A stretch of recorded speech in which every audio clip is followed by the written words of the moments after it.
बिस्मिल्लाहिर्रहमानिर्रहीम। अस्सलाम वालेकुम। 5 क्लास। आज हम चुगलखोरी के बारे में पढ़ते हैं। असलात ताल्लुम।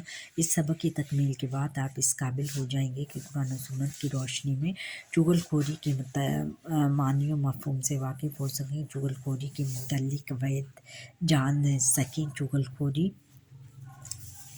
चुगलखोरी के इनफरादी और इज्तिमाई नुकसानात से आगाह हो सकें, इस्लामी तालीमात की रोशनी में अपने आप को चुगलखोर से बचा सके। अब सबक की तरफ आते हैं। चुगलखोरी से मुराद दो अफराद को एक दूसरे से बदज़न करके इनके दरमियान इख्तलाफ पैदा करना और झगड़ा करवाना है। यानी चुगलखोर ये है कि हम दो अफराद के दरमियान अगर उनके एक दूसरे से बदज़न करते, यानी उनकी अच्छी बुरी बातें दूसरे अफराद को दूसरे फ़र्द को बता के हम ये कहें कि उसने आपके बारे में, वो तो ये बोलता है, और आप दूसरे को ये बताएं कि उसने आपके बारे में ये बोला, और दोनों के दरमियान में हम इख्तलाफ पैदा कर दें, यानी मुखालफत पैदा कर दें और झगड़ा करवा दें, तो ये चुगलखोरी है। चुगलखोरी ज़बान के गुनाहों में से एक बड़ा गुनाह है। अल्लाह ताला का फरमान है, और किसी भी ऐसे शख्स की बातों में ना आ जाना जो बहुत कस्में खाने वाला, यानी बहुत ज़्यादा जो कस्में खाएगा वो चुगलखोर होगा, क्योंकि वो अपने झूठ पर पर्दा डालने के लिए कसम खाता है। बेवकत शख्स है, वो बहुत बेवकत का शख्स है, उसकी कोई वक़्त नहीं, उसकी कोई अहमियत नहीं है। ताने देने का आदी है, चुगलियाँ लगाता फिरता है और फिर ताने देता है एक दूसरे को। उसकी अपने जो बताता है, एक दूसरे को ये कहता है कि मैंने तुम्हारे साथ ये किया और तुमने ये किया, और इस तरह चुगलियाँ भी लगाता है। सूरह कलम आयत 10-11। चुगलखोर अल्लाह ताला की नाराज़ी और अज़ाब का शिकार हो जाता है, यानी अल्लाह ताला उससे नाराज़ हो जाता है और फिर अल्लाह ताला उसको बहुत बड़ा अज़ाब देता है। नबी अकरम सल्लल्लाहु अलैहि वसल्लम ने भी चुगलखोरी को सख्त नापसंद किया है। चुगलखोर को बदतरीन शख्स फरमाया है, और चुगलखोर को बदतरीन शख्स फरमाया है। आप सल्लल्लाहु अलैहि वसल्लम ने एक हदीस में चुगलखोर को सख्त वेद सुनाई, यानी सख्त खबरदार किया। चुगलखोर जन्नत में दाखिल नहीं होगा, यानी चुगलखोर जन्नत में दाखिल नहीं होगा। जो दूसरों की चुगलियाँ करता है, एक ही बात दूसरे को बताता है। सही मुस्लिम किताब अल ईमान। आप सल्लल्लाहु अलैहि वसल्लम ने फरमाया, क्या तुमको ये ना बताऊं कि क्या चीज़ सख्त हराम है? फिर फरमाया, ये चुगली है जो लोगों के दरमियान फैल जाती है। सही मुस्लिम किताब अलबरुल सालात। इस हदीस मुबारका से इस बात का अंदाज़ा बखूबी लगाया जा सकता है कि चुगलखोरी मामूली गुनाह है। ये हमारी नेकियों को खा जाती है और हमें अल्लाह ताला की नाफरमानों में शामिल कर देती है। यानी बच्चों, हम अगर चुगलखोरी करेंगे तो ये हमारी नेकियों को खा जाएगी और हम नाफरमान बंदों में, अल्लाह ताला के नाफरमान बंदों में शामिल हो जाएंगे। इस्लाम चुगलखोरी को हराम करार देता है। इसीलिए कहा गया है कि अगर कोई शख्स आपसे किसी की चुगली खाता है तो इसकी बात मान कर उसकी तायद मत करें। अगर कोई आपसे चुगलखोरी करता है, यानी किसी की बात बताता है, तो उसकी तायद मत करें, यानी उसकी हाँ में ना मिलाएं, या उसकी तस्दीक उसकी हामी ना भरें।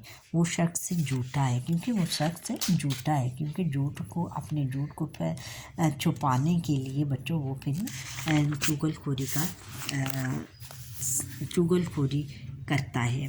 चुगलखोरी के नुकसानात, इससे माशरे में इत्तेहाद और एतमाद की फ़ज़ा को ठेस पहुँचती है, और इससे माशरे के अंदर अगर कोई चुगलखोरी करता है तो इससे माशरे के अंदर जो लोगों के दरमियान में इत्तेहाद और एतबार की फ़ज़ा होती है वो ख़त्म हो जाती है। लोगों के दरमियान नफ़रत, बुग़्ज़ और दुश्मनी पैदा होती है। लोगों के दरमियान नफ़रत और दुश्मनी पैदा हो जाती है। लोगों के बाहमी ताल्लुकात मुतासर होते हैं, लोगों के आपस के ताल्लुकात ख़राब हो जाते हैं। چگلی کھانے والے کی ذات سے صرف دوسروں ہی کو نقصان نہیں پہنچتا، وہ خود بھی نقصان اٹھاتا ہے، یعنی وہ دوسروں کو نقصان وہ اس کا ارادہ تو دوسروں کو نقصان پہنچانا ہوتا ہے، لیکن جب اس کی بات کھل جاتی ہے تو پھر اس کو خود نقصان اٹھاتا ہے وہ بندہ چغل خور۔ فرمان الہی تباہی اور بربادی ہے ہر تانا زن اور چغل خور کے لیے۔ ہمیں اس گناہ سے بچنا چاہیے، اس سے فساد پھیلتا ہے۔ ہمارا دین ہمیں اس طرح کے منفی اور غلط رویے سے بچنے کی تلقین کرتا ہے۔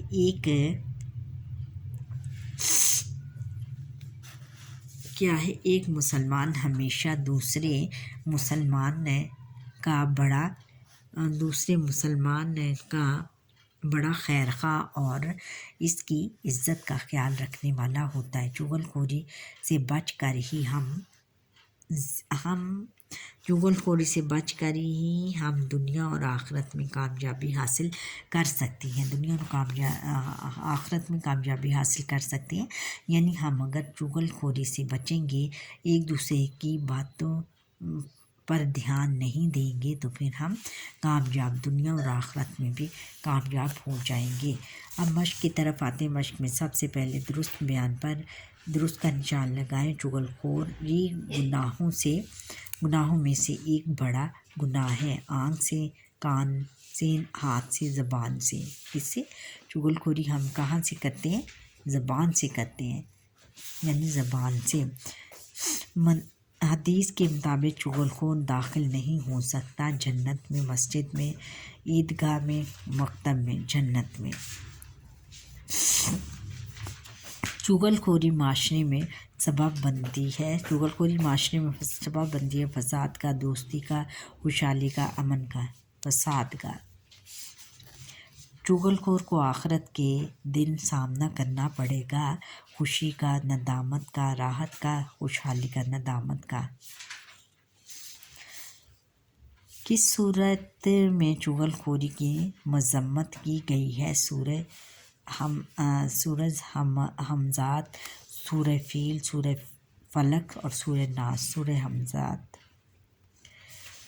اچھا، یہاں پر ہی ہمارے آج کے لیکچر کا وقت ختم ہوا۔ بچوں، اس سبق کو آپ یہ جو اس کی ایکسرسائز ہے، اس کو نیٹ کر کے اپنی کاپی میں لکھیں، اور پھر اس کی جو MCQs ہیں ان کو کریں، بار بار کریں گے تو آپ کو آ جائیں گی۔ اچھا، اللہ حافظ۔